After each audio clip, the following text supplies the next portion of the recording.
Kumusta naman natin ang lagay ng panahon sa Aurora Province ngayong araw? May news to go si Victoria Tulad live. Victoria.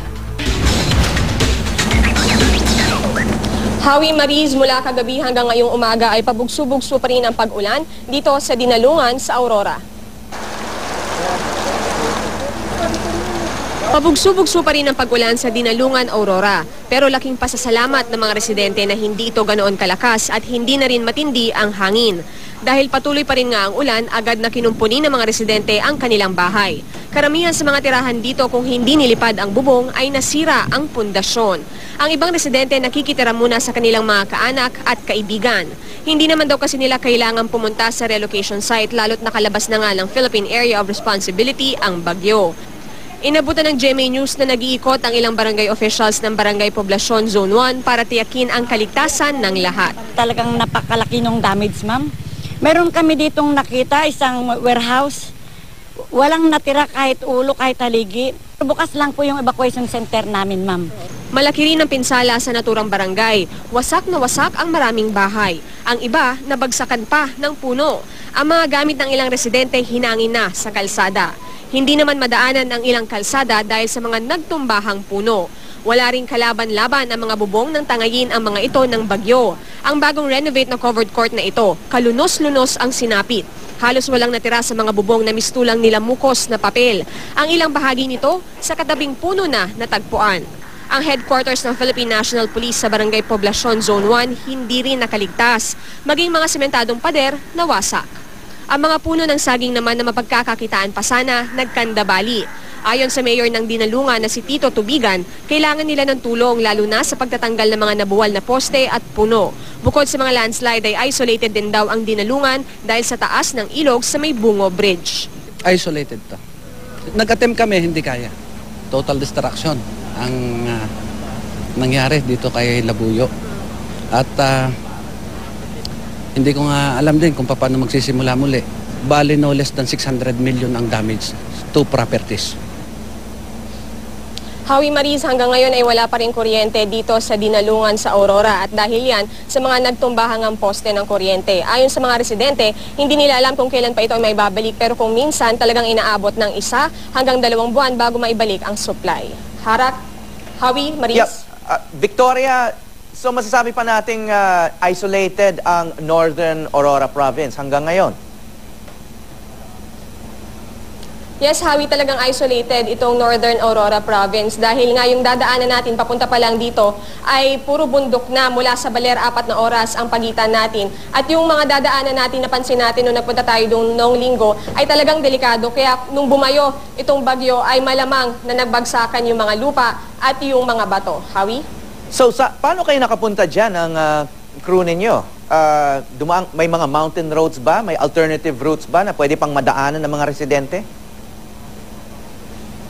Nagpunta tayo dito, Hawi, noong Sunday ng umaga. Pagkatapos natin ding umere noong tanghali ay dumiretso na tayo dito sa may Dinalungan. At sa kabutihang palad ay hindi pa naman bumabayo ang bagyo ng mga oras na iyon. Nangyari yung pagbayo ng bagyo, Hawi, kahapon ng madaling araw. Kaya nga nagkaroon ng pagka-isolate na itong Northern Aurora Province. Hawi? So may hirapan kayong lumabas ngayon? Yun nga ang problema natin, Hawi, hindi natin tiyak kung kailan may isasaayos itong mga landslide na ito. At yun ang ilog na sinasabi ni Mayor na umapaw daw. So ngayon ay naghihintay rin tayo ng abiso mula sa lokal na pamahalaan kung kailan tayo makakabalik pa sa may Baler. Hawi?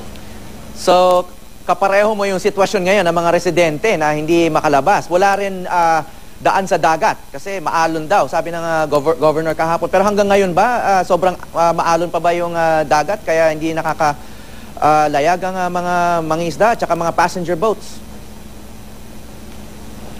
Kumpara kahapon, Hawi, ay kalmado naman na yung dagat. Kaya siguro ay maaari na rin lumaot yung mga mangingisda pero kailangan pa rin natin niyang kumpirmahin dito sa lokal na pamahalaan. Yun nga, Hawi, hanggang sa ngayon ay kagaya rin natin yung mga residente na stranded dito sa may Northern Aurora at naghihintay pa rin lang tayo ng abiso. Hawi? Okay, so i-summarize lang natin. So yung may walang road access dahil yung iisang kalsada papunta dyan sa 3 bayan ng Aurora ay sira at may siraring tulay, sabi mo kanina. At wala ring kuryente at walang cellphone signal. Mga cellphone signal ba ay down o meron na? Tama yan lahat, Howie, no? Yung unang-una yung cellphone, sa lahat ng networks ay wala tayong signal. Kagabi nagkaroon tayo sa isang cellphone network, pero ngayon ay pasulpot-sulpot na lamang ito. Yung sa kalsada naman, yung main road kasi hindi dinaanan natin, kaya yun, tiyak daw yun na may mga landslides. Pero yung ibang mga kalsada rin na papunta dito sa Northern Aurora Province ay meron din daw mga obstructions, kaya hindi pa rin ito marating, Howie. So ang pag-asa lang para makarating halimbawa sa Baler at saka sa labas ng Aurora, sa dagat. Yes, Howie, malamang o posible na yun nga yung isa sa mga access points na pwedeng gawin ng ibang mga tao na pupunta dito sa may Northern Aurora Province. Although hindi natin tiyak kung ano ang sitwasyon sa may Baler dahil medyo malayo-layo nga tayo. Pero ina-assume natin, Howie, na mas maganda naman ang sitwasyon doon dahil yun ang Kapitolyo at sabi naman din ng lokal na pamahalaan kung minsan kahit na malakas ang bagyo dito sa may Northern Aurora Province ay hindi naman talaga sila tinatamaan o binabayo doon sa Baler. Howie? Sa ngayon ba, nangangailangan ng tao dyan ng relief goods o supplies na kailangan ihatid, halimbawa by sea or even by air? Ayon dito sa mayor ng Dinalungan, Howie, ay okay pa naman yung supply nila ng relief goods. Ito rin ang sinabi sa atin ng mga barangay official na ating nakausap. Sa ngayon ay nakapag-imbak sila ng relief goods dahil nga alam nila na paparating ang isang malakas na bagyo. Tinanong natin sila kung ano mangyayari kapag nagkaubusan sa relief goods. Pero sabi naman nila ay mayroon din sila mga local suppliers na pwedeng lapitan para humingi ng relief goods. Yung mga residente naman, Howie, ay nakapag-ipon din daw ng pagkain. At kung sakaling maubos sa mga ito, ay meron naman pa rin silang mga pananim na pwede nilang ihain.